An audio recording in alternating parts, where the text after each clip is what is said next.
Ce n'est pas encore les vacances sur le campus, mais les amphithéâtres restent plus que jamais fermés. Après 6 semaines passées à la maison, apprenants et enseignants sont bien obligés de faire leur retour aux cours ce lundi 11 mai sur toute l'étendue du territoire national. Tout le monde parle du changement climatique. On va pas climatologie, climat. C'est quoi? Selon moi, le climat, c'est l'état de l'atmosphère pendant un moment donné en Nouvelle-Calédonie. Ici, à l'université d'Abomey-Calavi, les cours se feront désormais en ligne. Pour fête de Covid 2019, on adopte le e-learning. Le processus en réalité, lorsque vous venez sur la plateforme, l'enseignant a son code. Donc il accède à sa page. Moi j'ai déjà accédé à ma page là. Ça, je suis dans mon espace de travail. Sur la plateforme e-learning des étudiants du Bénin. C'est-à-dire que toutes les universités sont représentées. Là, je suis dans ma session à l'UAC. Normalement, j'ai 2 cours là maintenant. Actuellement, c'est déjà mis en ligne. Nous avons le premier cours intitulé Études des bassins versants et des modelés. Et ensuite, il y a un cours sur aménagement. Là, vous avez tout ce qu'il faut pour dérouler correctement le cours. Dans les sessions que vous voyez, session 1, session 2, session 3, ce sont les différentes parties ou différentes articulations du cours. Des cours en ligne, la mesure palliative qu'encourage le gouvernement béninois, mais dont la réalité sur le terrain désespère et soulève non pas seulement la question du coût d'Internet pour l'étudiant, mais de la qualité d'un service déjà pas accessible à tous.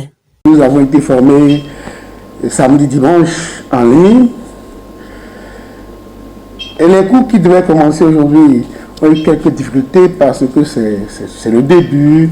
Pour ces 2 cours qui ont commencé à 7 h, il y avait 10 personnes qui étaient connectées. Mais le cours s'est déroulé.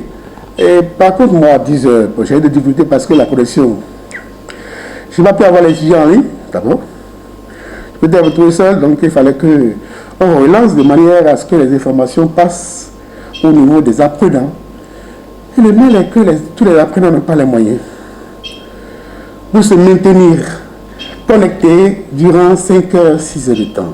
Comme aujourd'hui par exemple, certains sont connectés et 2 minutes après, ils sont partis. Que pouvons-nous faire? Ça va venir. C'est une expérience, une très belle expérience. J'espère que nous allons continuer après même la situation de coronavirus. Par ailleurs, les cours présentiels ont repris dans certaines entités où l'effectif est en dessous de 50.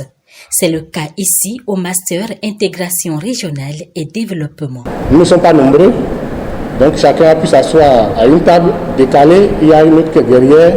Et pour ce qui est des cours, nous avons eu la chance de les avoir à l'avance. Nous avons eu à la maison, nous sommes venus là, mais là pour poser des questions de compréhension professionnelle. Et on peut dire que les mesures prises par le gouvernement sont en train d'être respectées par les universitaires.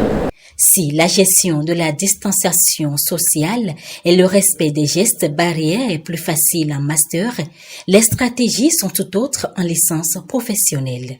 Oui, en licence hôtellerie, tourisme, guidage touristique, c'est beaucoup plus compliqué qu'en master. Parce que là, l'effectif va jusqu'à 50, c'est vrai. Nous avons été obligés de former 2 groupes par salle, de manière à avoir maximum 25 par salle.